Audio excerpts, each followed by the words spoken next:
All right, we're back here with episode number 26. 26 episodes means this is the 1 year mark. Every 2 weeks, been doing an episode, been having guests on. As you can see, we have Annie Knows or Animositas, however you want to call him. He's back on. He's a repeat guest. So welcome to the show. Glad to have you here for a couple segments. Yeah, it's great to be back, Nick, and really any chance to talk Illuvium, talk Web3 gaming is a great one. So I appreciate the invite. But I just want to give a shout out to Ramfi. If you're watching, if you remember, Ramfi got this show started with me a year ago. After about I can't remember 12 to 15 episodes or so, he had something else, so he had to move on. Then I had my hometown friend Whitey step in for a few episodes, and then I invited Jimbo on one time. We had a really good episode, and then we just decided he was a perfect fit for this. So now he's become the co-host here. So thank you for everyone who's been watching. 1 year down, I'm not stopping. We're gonna keep going. We're gonna keep on. I'm having great guests like Annie. Jimbo is gonna be the co-host as long as he wants this spot. The face of Illuvium. That's what I like to hear. Yeah, but why don't we just get started? So he's the face of Illuvium. I'm not sure if Annie is quite the face of Ethlizards, but he is the CEO now. So we brought him on to talk a couple segments here. The first segment being about elemental lizards. So just a quick intro on elemental lizards. It's going to be a new subsection of Ethlizards, but it's going to be focused on gaming and the gamers that we all really are. So Annie, can you just give us a quick little rundown of what elemental lizards are and just what's coming in the next few months for this part of the project? Yeah, I'm happy to, Nick. So for those that aren't real familiar with Ethlizards, we've got two collections, the Genesis and then the V2 collection. You'll see the lizard directly behind me over my head is an example of one.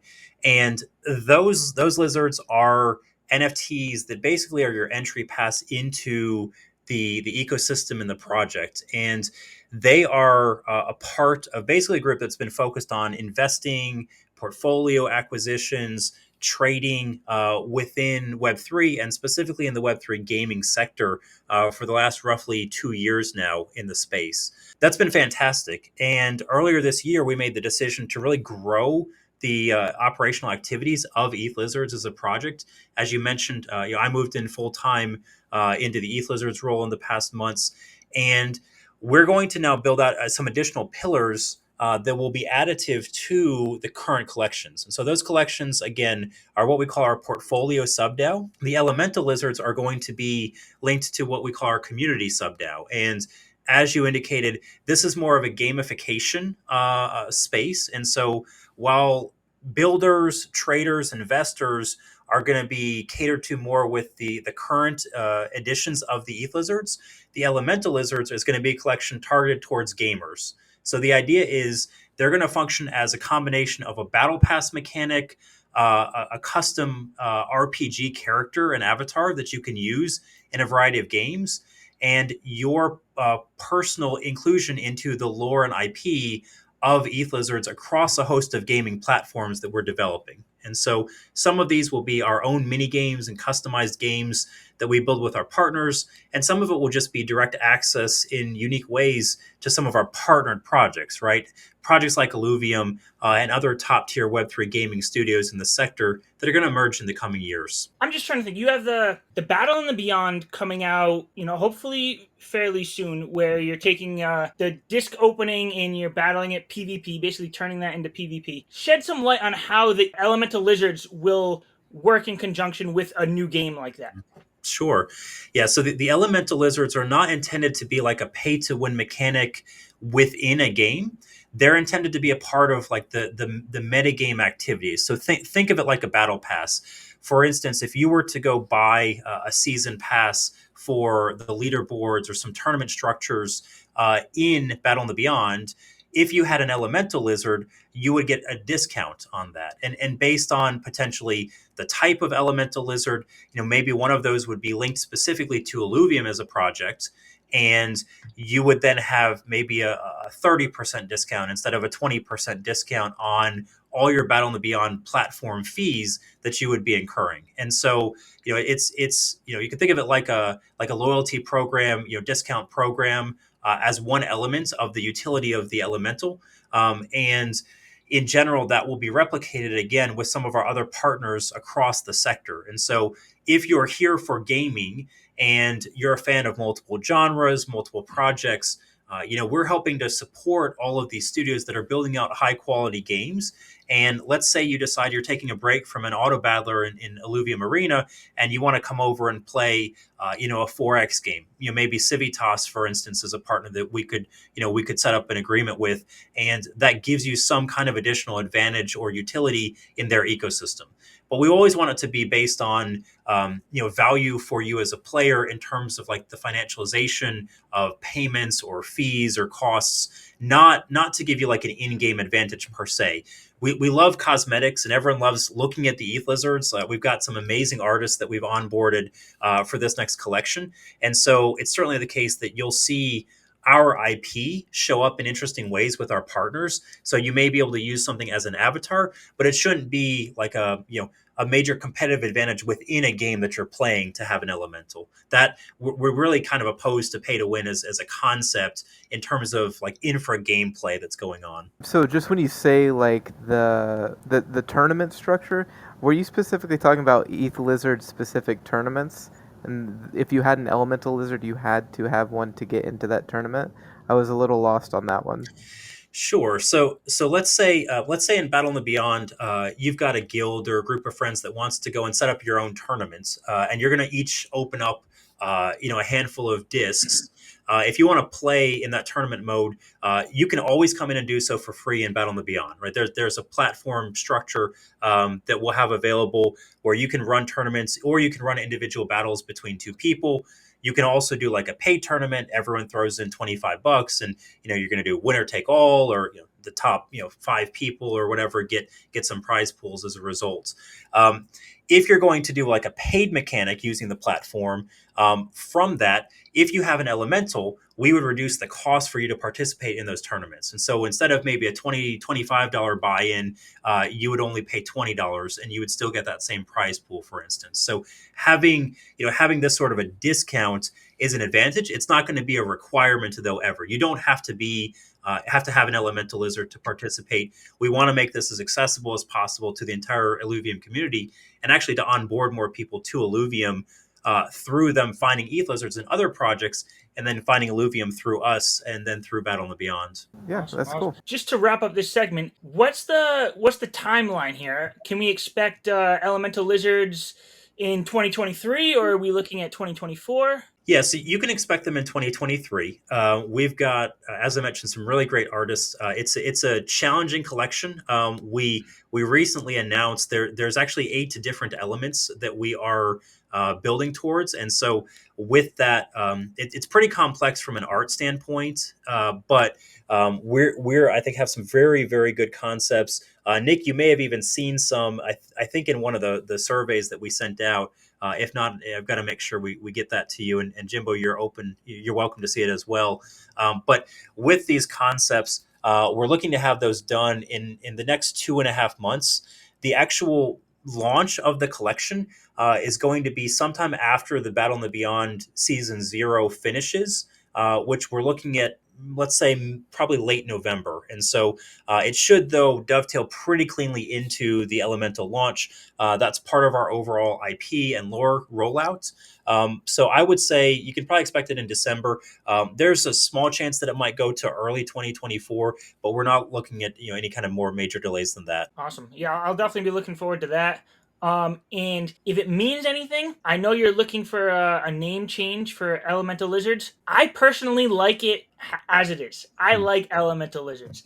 I'm not sure if that's still being considered to keep it that way, but I like it. You're gonna stick around for one more segment here, right? So let's get into the fuel mechanics. So I'll just give a little background and then I'll throw it over to you. So we started out with basically 4 proposals for the fuel mechanic. We had Vedimore's model that it ended up not getting through, and then it came over to what Aaron had proposed, then what you proposed, Annie, which would be integrating land sales for a balancing mechanic for the fuel, and then mine, where I had come up with more of an automated system. Community Council is if they haven't already, I think they're passing all 3 of those because they got good community sentiment. And it looks like internally what we're going to do is reject 2 of them, but we're going to build those mechanics into Aaron's original proposal. So Aaron's proposal should have elements of what you had as a balancing mechanic, what I had as a balancing mechanic, and also Aaron's balancing mechanic, which would be more of the content updates. We're putting that all together. How do you think that's coming along so far? Yeah, I think you nailed it in the approach, Nick. The intent was always to have a comprehensive approach to fuel. That we need to have a holistic picture on what's happening both on the supply side with the land plots, the amount of fuel that's being put in, if you're doing any kind of balancing mechanic in the production side, and then also the question of how do you handle that on the demand side, right? What's the approach? Do you use an order book? Do you use an AMM? There's all kinds of mechanics that you could put in place to basically marry those 2 up and create a market where one doesn't exist today. Also this other question of more of a fixed pricing structure is one that we really felt, because there's a lot of different approaches. It made sense to bring that discussion into public and full visibility with the community. Make sure that everyone understands, is on board with the overarching vision that we've got. But it's also true that the optimal solution has some elements of all of these, even including Vet's proposal in terms of some of like the sentiment and the positioning of fuel for an accessibility standpoint for the community. And so I would say even like the top guardrail has some elements of what Vet's proposal was as well, that's going to be built into it. And so I think that frankly, having that discussion in public, getting sentiment, having people build on top of it. I'll give an example where the marketing and positioning of sales that Seaton proposed during the dialogue is, I think, a brilliant approach in terms of how you're showing the fuel sales that's coming directly from the DAO at that top guardrail versus those that are being sold from landowners. And so that's one that got incorporated into this latest draft that we have now circulating within the councils. And so my opinion, we're definitely going to have a very good comprehensive proposal. At the moment, as I sit here, it's the 24th of August. I believe that every person on both strategy subcouncil and the IMC is on board with the general framework that we have. Now, we're still tweaking some language, and there's a few kind of minor mechanical differences that we're talking through. But generally, to go through this very public, building process and explaining all these complex ideas to land on one that we all feel pretty comfortable with is in itself, a reflection of the success of Governance V2 and being able to come to that point. And I think, it was heated and passionate at times, as we would always expect it to be. But I feel very confident that this final position prepares us very well for the launch, and we'll be able to communicate clearly to the community what to expect. And then it also sets us up for a very long-term sustainable structure where we've got elements that will let us test and evaluate some of the more automated solutions, really make sure we're hitting a good equilibrium in those first months after the games are launching in open beta, and then preparing for what should be a really exciting onboarding process over the next couple of years. I'll say just early this morning, we had our strategy subcouncil meeting where we talked about this IIP. I think we're all on the same page for the core mechanics of it. There is built in that something such as where the rail is placed will come at a later date as a ICCP. I'm glad it's not in this original IIP because that is something that we still butt heads a little bit about within the council. I'm sure if you've been here since I ran for the council here. One of the big things was that I didn't like rails, or I want to do everything we can so we don't hit those rails. That doesn't align perfectly with the rest of the council, but that's going to come a little later as an ICCP after the core mechanics get passed in an IIP. But I don't want to keep you too long. I know you need to get going, Annie. So thank you very much for coming on and giving us this valuable information, and we'll have you on again in the future for sure. Yeah, I really appreciate it, guys. Thanks for all the work that you're doing, and appreciate your audience sticking with us in a challenging market. But this is one of the absolute best places to come for news on what's going on with Illuvium, Web3, and just in general a place to hang out. So appreciate both of you guys and the work that you're doing. Take care. All right, thank you. Have a good one, bud. All right, have a good one. All right, well, that was great having Andy on for a couple segments here. We are going to move on to the third segment, which is the Wave 2 Illuvium Beyond Illuvitar sale. Our last episode 2 weeks ago, we got the announcement of when it was going to be, the alpha sale for a day, then it went into the non-alphas, and this is our first episode since it's been out. What were your thoughts on it? I actually really wanted to pull up the numbers because I know we talked about how many mega discs would get sold. Do you have that number on the top of your head? Give me 1 second here. I'll see if I can find it. So it did way worse than we were expecting. Did it? We'll say that, yeah. You can go ahead and look at it so, before we comment what do on we it. got? What are the numbers? Wave 1, I don't know if that's right, but it says that the regular alpha sold 20,619, and then mega was 20,000, of course. 20,050. Looks like Wave 2 alpha regular we sold 8,500. And then megas we sold 1,720. Really? That's it? That's what it says on here. I'm not sure if this is completely right or not. All right. I mean, yeah, I guess it doesn't surprise me. We both, what did I pick? The number 10,000, we both expected it to go under, which it did. I expected 6,000, if I remember correctly. 6,000? Yeah, Yep. I forget if I gave an actual number, but yeah, it's definitely lower. But also one thing that I mentioned before is that I kind of predicted that this is going to be the wave that has the least supply, like the smallest supply. So if you are in here and you are one of those people who got these discs, in the long run it might pay off for you. Yep. I'm holding on to some unopened discs, just like I'm holding on to them from wave 1. I've been opening quite a bit. I think I opened my goal was to get to 100 discs for the stretch goal. So I bought 95 so far. I'm deciding about what I want to do with the last 5. I'm trying not to go too crazy here. But to get into the leaderboards, it's looking like you need over 1 million points at this point. It's going to get more and more difficult. If you're just joining for Wave 2, it's already tough but manageable. For anyone new who joins in, say Wave 3, it's going to be very, very difficult for them to break the top 100.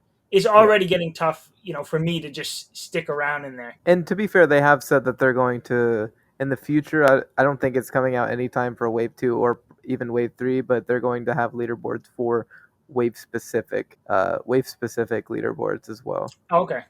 Yeah, I know that there's been a lot of talks about expanding the leaderboards, but that doesn't necessarily mean expanding the rewards. Yep. Just, maybe it'll show the top 500 instead of 100, or it'll show the top 1,000 instead of just the top 100. But you may not be getting any rewards. As long as I'm on a sub-council, I'm not on marketing, but I would definitely push for some sort of rewards. I think those do need to get expanded over time, even if it's not ILV, even if it's just, every week you get an extra standard disc or something like that. I think that, expanding those rewards, would be pretty important there. I will say, like, the normal discs, not very surprisingly, are doing pretty well compared to how the alphas are doing. Yeah, well, and I'm the other happy to thing see there is that. the other thing there is that during the alpha wave force, or the alpha set for wave 1, nobody knew that the leaderboard was even a thing, So everyone spent their money on the alphas because they knew it was going to be the premium set, basically. And then weeks later, they found out, oh, the leaderboard's coming and we need to get these points. And the non-alphas are much cheaper to get the same amount of points. So I think that plays another factor over here in wave 2. There are a lot of people who had just said, I want to focus more on getting on that leaderboard and being as efficient as I can with my money. So they skipped out on the alphas and went with the non-alphas. Just my theory, but it makes sense. Did you get any discs?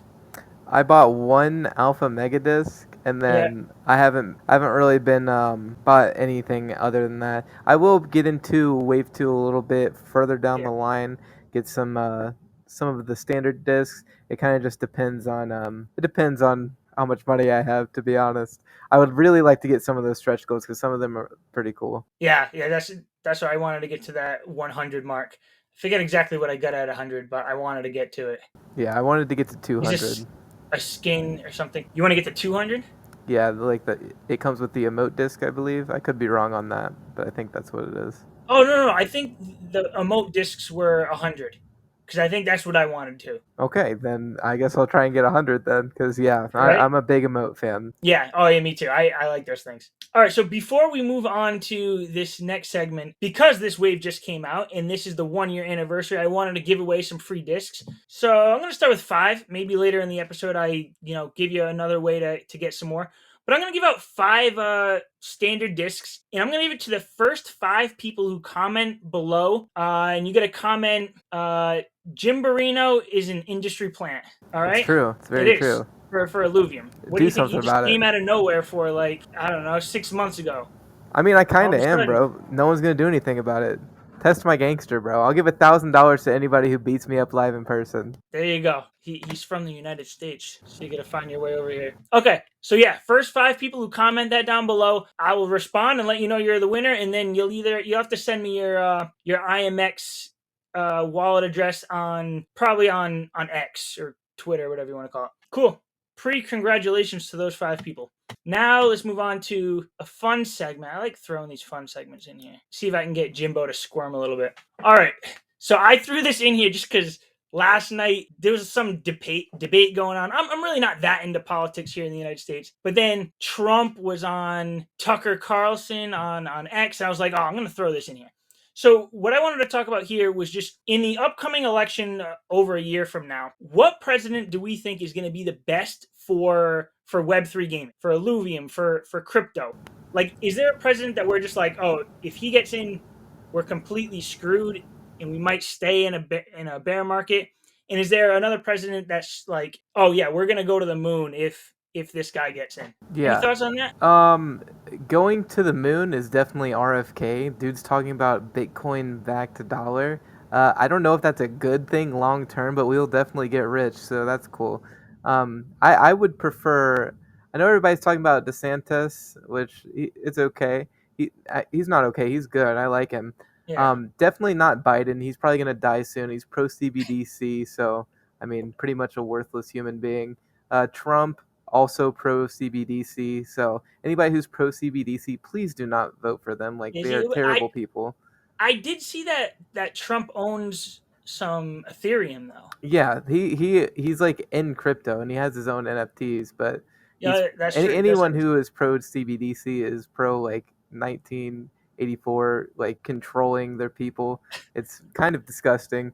But I really, I just started getting into this Vivek Ramaswamy, whatever his name is. I actually really like him. I mean, I haven't looked too deep into his policies, but I saw him comment on something RFK said about making the dollar backed by Bitcoin, and he came with like a really reasonable, intelligent response. He's very pro crypto though, very anti CBDC. Somebody asked him, and he was like, "Hell no," and I was like, let's go. I like Vivek. I like DeSantis. RFK is cool. He's fucking jacked, but might be a little crazy. Might be too much. But those 3 guys are all okay. Yeah. I kind of feel the same way there. Like Trump, when it comes to crypto, you kind of don't know.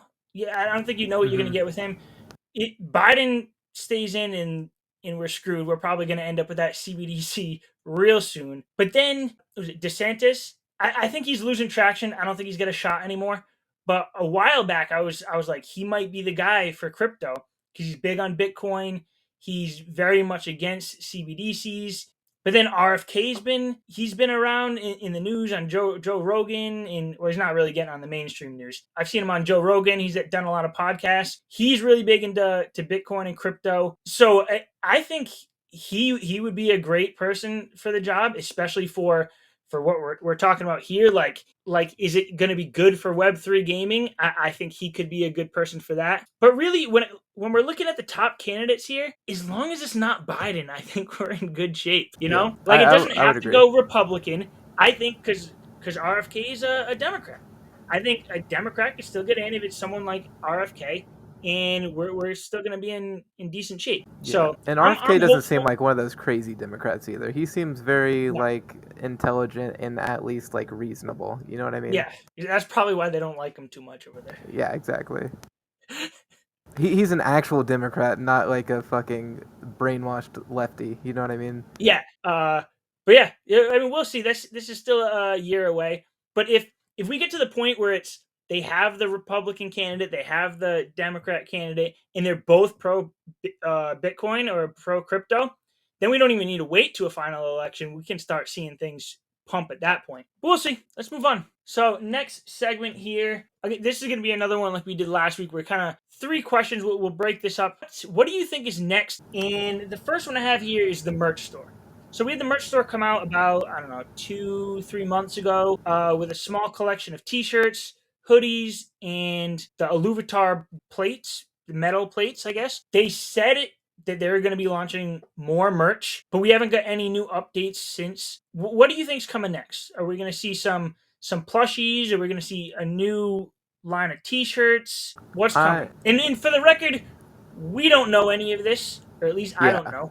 I don't know. Like from the sub councils, we have no clue what's going on with the merch store. So, what do you think's coming? I mean, marketing might know, but I doubt it. I mean, Yeah. I don't even think they're thinking about it right now, to be completely honest. I think they're solely focused on pushing PvP as much as possible. I'm sure there's people thinking about merch store. I personally don't think the next drop is going to be too big. I would be surprised if it was more than half of what we have now, like item wise, like number. I would like to see just some more interesting t-shirt design, like less of the plain stuff. Give us some interesting stuff, even though I'm not too into the flashy stuff or the flashy designs. But sometimes they look good. Sometimes in like a flashy design that you like, those ones like really hit. So that would be interesting. But yeah, I'm thinking just a few different t-shirt designs, maybe another hoodie, and then something unexpected. I mean, I would love for them to come out with, like I've talked about this in the past, just a new T-shirt with a material that's just softer. Even this one I'm wearing right now is like that bamboo something, and it's really nice and soft. If they came out with a new material T-shirt, I might consider getting it. If they're sticking with the same material they have now, I'll probably pass on it. But I'm gonna go out on a limb and say the next thing that's coming for the merch store might actually be some plushies, because we do have the holiday seasons coming up, Christmas and everything coming up in, before you know it, it's already almost September. In a couple months, people are going to be starting to buy some stuff for their loved ones and their kids for Christmas. And I think plushies would be a great addition for that. I would definitely pick some up for my daughter, my niece, my nephew. That would be kind of cool. And so that would be my guess. I think we're gonna get some plushies coming soon. Yeah, I don't think that's a bad guess either. I think thinking like maybe a few different T-shirt designs, maybe a hoodie, and then a plushie or two. I think that's reasonable. Yeah. Yeah, and I don't think we're gonna get a big variety. We might just get like maybe three tier 1 little cute plushies to get out there. Atlas, I'd hope and assume would be one of the first ones to come out. I'll definitely get one of those guys. So the next one is, what do you think the next like promotion or collab is gonna be? So we had the GameStop one with the discs between Wave 1 and Wave 2. What do you think's coming next? Like what brand, what type of brand do you think we're getting? And even where does this fit in Illuvium? Is it going to be just another disc promotion, or is it something that we're going to get with open beta? What do you think? When does Wave 2 sale end? It's So 3 months, right? 90 days long. Yeah, about 3 months, and we're only 2 weeks in. So we still have another 2.5 months. So that's right before open beta, right? Or no, that would be November. Yeah, so 2.5 months would put us mid November. So Okay. this will end before we get open beta. So this will come out like a month or two before open beta, hopefully. Yeah. I mean, it would have to be an Illuvitar promotional then, right? Like it just fits that timeline perfectly. Yeah. Who it would be, man, that's a tough one, because I would think it would have to be something in Web 2 so we can push it, the open beta release, to people in Web 2. That's what I'm thinking. Specifically, I'm thinking, oh man, I have no idea. I'm just gonna go with that. Something that's trying to collab with a Web 2 based company or whatever, so that we can push it to a Web 2 audience, push it to their Web 2 audience for the open beta. Okay. I'm gonna go a little different route here. I do think it's probably gonna be the next or it's gonna be Illuvitars. It's gonna be another disc sale, because like you said, timeline works out perfect. This wave 2 is going to be over. We're going to be in that middle phase before we get to wave 3, before open beta comes out.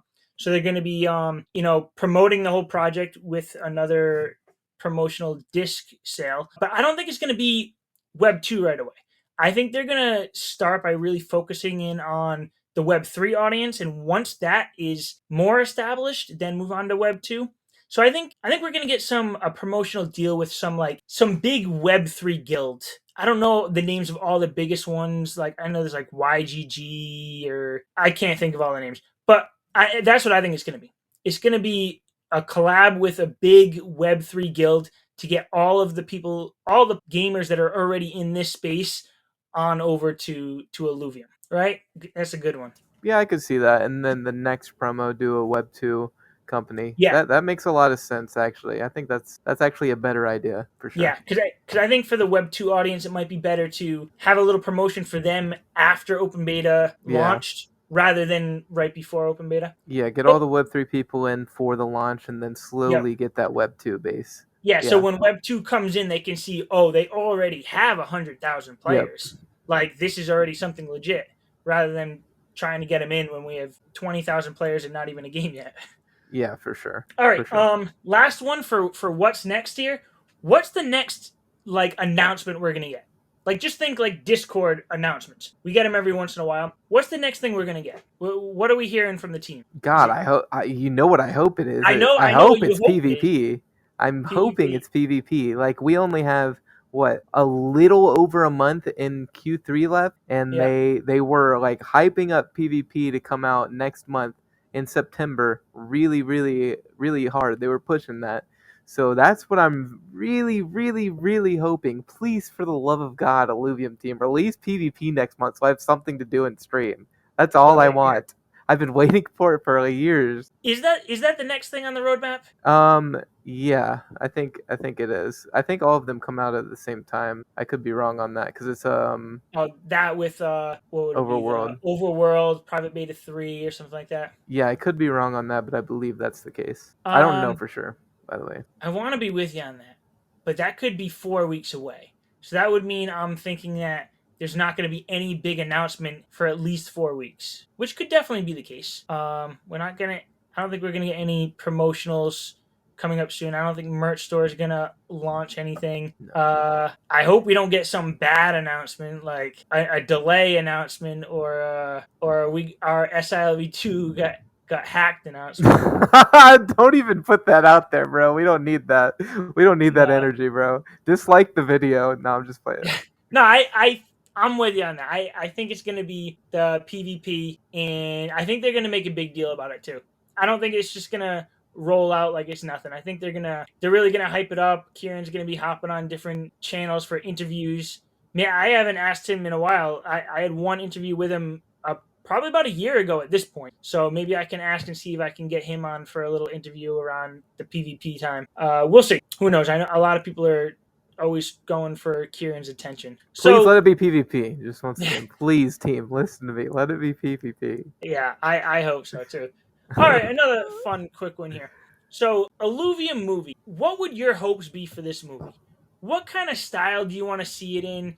And even if it's not necessarily the movie, do you want to see a TV show out of this? How are we going to get this onto the big show, or a tablet, or a TV? What do you think the approach should be to that? I'm not sure. It's so far out. It would be easier to tell once we're like a year into the release of the game, so we can gauge how big it can be and how soon this could be. Yeah. Like preferably, like my dream scenario would not actually be a movie. I would prefer a TV show on some kind of streaming service like Netflix or Hulu. I would probably prefer like in that anime style, kind of like Pokemon. Okay. See, yeah, because that's obviously Pokemon's what you think of right away. I was thinking like the anime TV show that Pokemon had versus like Detective Pikachu, the movie. Now, I'm a big fan of that movie, Detective Pikachu, where the Pokemon looked more realistic, like in real life, rather than the anime. You couldn't do that for a TV show. It would have to be a movie like that. But I mean, imagine Illuvium like that. A movie with Illuvium where it's real actors.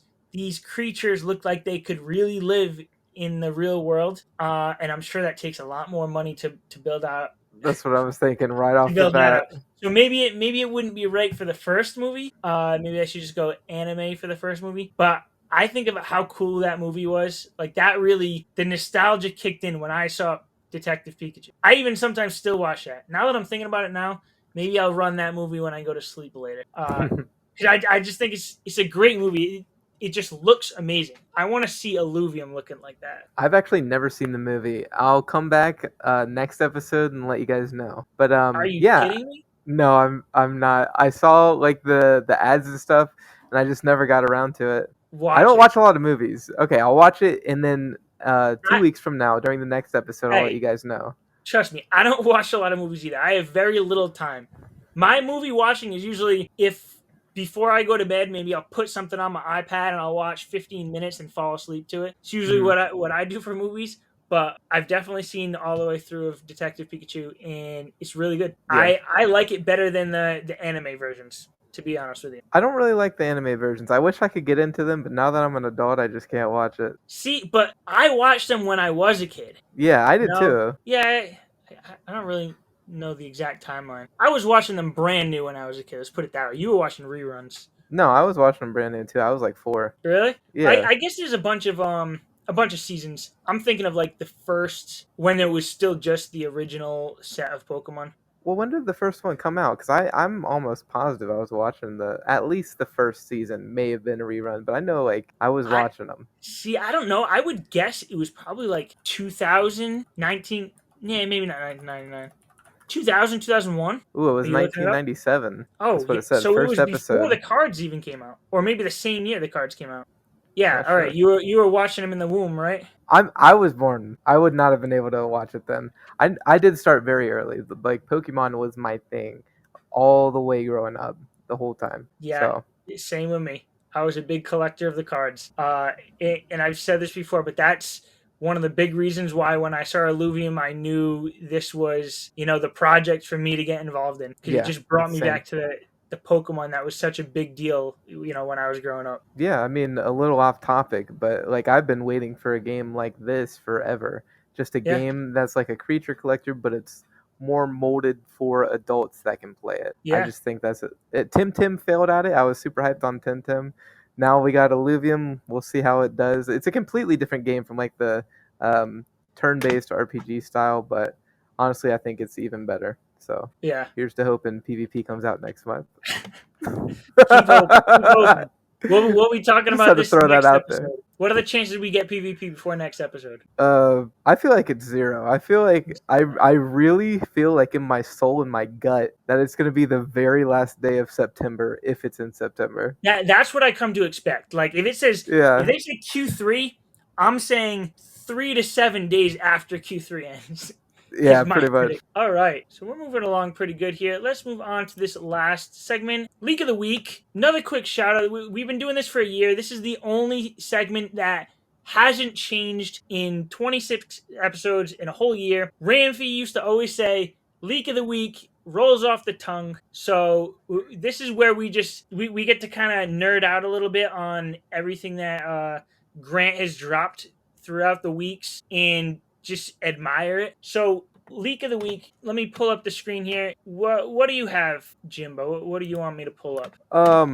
Obviously, I got to go with my boy Mothra here. This guy just looks absolutely insane. Let me see. Hold on. Give me 1 second. There you go. All right. So is this I saw this. Is this the tier 2 or the stage 2 of the moth? Or is this the stage 3? I'm not sure. They're always changing, bro. Once they add the textures, it looks like a completely different alluvial. I mean, they level up, but like it looks Right? completely different. Plus, we can't see like the color of the wings. I feel like I would be able to tell from that. Yeah. 'Cause I think, So let me yeah. pull up the other one from a few weeks ago. Okay. So Yep. is this the tier 3? That is stage 3. This is stage 2. Yeah, this might only be the stage 2. And I figure usually, and this is the same case with Pokemon too. Usually the stage 1 is like the little cute one, people like it. Hmm. Stage 3 is like the badass one that just looks powerful. The stage 2 is usually the one that like no one cares too much about. But personally, I really like this stage 2 right here. I think that might be stage 3, but I could be wrong. Who Yeah, I knows? don't know. I Let's don't look at know. this one again. But yeah, that's actually something I really like about Illuvium, because as I said, I've been looking for like a creature collector that mimics Pokemon for adults for a long time. So I've been through a lot of them. That was one of the things that a lot of these other creature collectors don't do right. Is every single stage has to have its own personality, its own look. You should be able to look right at each stage and not have to even guess um, which specific monster it is. And that's one thing Pokemon does pretty much perfectly, and that's one thing Illuvium has been doing pretty much perfectly as well, in my opinion. Yeah, like a lot of them are like it's clear which line they're in. You're not going to get confused. Exactly. Like you're not going to see a ram fight and be like, oh, like what did that come from? You know that the lines go together, but they're still distinct enough that you're not getting confused whether it's the tier 2 or tier 3. Obviously Exactly. it's still early, so we're a little confused on this one moth right here, but I mean, just for example, like this guy will evolve into this, or not evolve, get fused into this guy. Exactly. In this one looks pretty cool too. That one's Another so thing that sick. I've said before is that like there's no Kakunas and Metapods in Illuvium. Every single alluvial is made with so much detail. It's really ridiculous. Yeah, Even the tier ones. I mean, you have the Tiktaalik line where they're silly, but they still fit in the universe and they still like look really incredible, right? Like I Yeah, think that's completely fine. You can have silly alluvials, serious alluvials, cute alluvials. It's all good. Can you look at the Ramthy real quick? I yeah, was watching Scoriox and TSG's stream, and they were talking about this. Scoriox was saying this one was like plastic looking. I would have to just completely disagree. I think the shading on this looks absolutely insane. The color on it, and I also think some of that plasticky feel to the model. I feel like that'll change a little bit once we see the effects along with it, right? Because we have to remember this guy's like made of fire. He's like molten lava, so there's gonna be like a lot of glowing that we can't really get a feel for until we see like the actual live version of that NFT. yeah. Because like the NFT is not gonna be this still image. It's gonna be Exactly. moving like, if I can get it to play, like something like this. It'll be whenever you pull it up. I'm guessing on the Illuvidex. Yeah. Maybe they'll have a. It would be cool if they have a phone app that you could see all this through. Yeah. But yeah, they're not going to be still images like this. They're definitely going to be moving. Yep. Every single Um, one of them. yeah, and I kind of see what he's talking about. How it kind of Yeah. shines off like it's plasticky. But I agree with what you said. Once you see them just moving around a little bit, I think it's gonna look so much different. The leak of the week I wanted to bring up. I wanted to bring this up. So I'm still a little confused with what's going on here. Is this just the normal Mozart, but instead of just a skin, you actually get you change the shape of it, or do That's you not need to get a whole new robot? Like, what to is this? me, it doesn't look like your little robot buddy. It doesn't look like Mozart at all. To me, it looks like some kind of loot box. I'm just not sure like exactly how it works or if that's even right. But doesn't it look like in all of the video games that we play, we see like these little loot boxes, and I Yeah. swear this is like the archetype video game loot box. It looks exactly like one. So that's what I would guess. See, I don't know. Okay, I mean, it says below here. It says the name says Chopin. It says class drone. So I don't know. I don't know if this is going to be like will you have multiple drones? Is this going to be Yeah, like an upgraded drone that replaces Mozart that we're calling Chopin? Apparently, I don't know. And honestly, I don't care for this look. I like the regular Mozart. So I hope they don't bring something like this that ends up being like the upgraded version, because I'm not going to want to upgrade it. This thing looks kind of ugly for now. I'm sure once we get more concept art out, it'll look amazing. But I'm not too sure about this. I'm not sure how I feel about it. I kind of like its look, but I wouldn't like if it was upgraded. I feel like it would be cooler if there were different types of robots that did different things, and you can just choose which one you want. That would be Yeah, cooler to me, I think. yeah, kind of like how you can customize like the chips or whatever you put in the drone for the Exactly. overworld, and then what armor you equipped. Maybe if you're going for a run where you want to catch alluvials, you're going with the Mozart, And if you're going for a run where you want to mine resources like shards and stuff, maybe picking this guy Choppin is going to be a better bet for that. Yeah. We'll see. There's a lot of things we still don't know about Illuvium, but it keeps things exciting. There's always something new to learn about Illuvium. Yeah, it makes you excited for the actual open beta so we can figure out everything, and then we just see all these leaks. It's like, how much is there to this game that we still don't know yet? Can't wait. Things are. I feel like we just had the Illuvium Beyond disc or Illuvitar drop. That picked up the hype a little bit, but we're not quite there yet. We had another dip in the overall crypto market recently, Yeah. but I think things are going to be picking up real soon, especially yeah. once they start talking about PvP. And if we're Yeah. looking at PvP in the next 5 weeks, I'm sure we'll get some announcement maybe in 3 weeks that says, it's coming out next week or something like that. And then that's when the hype's going to start picking up.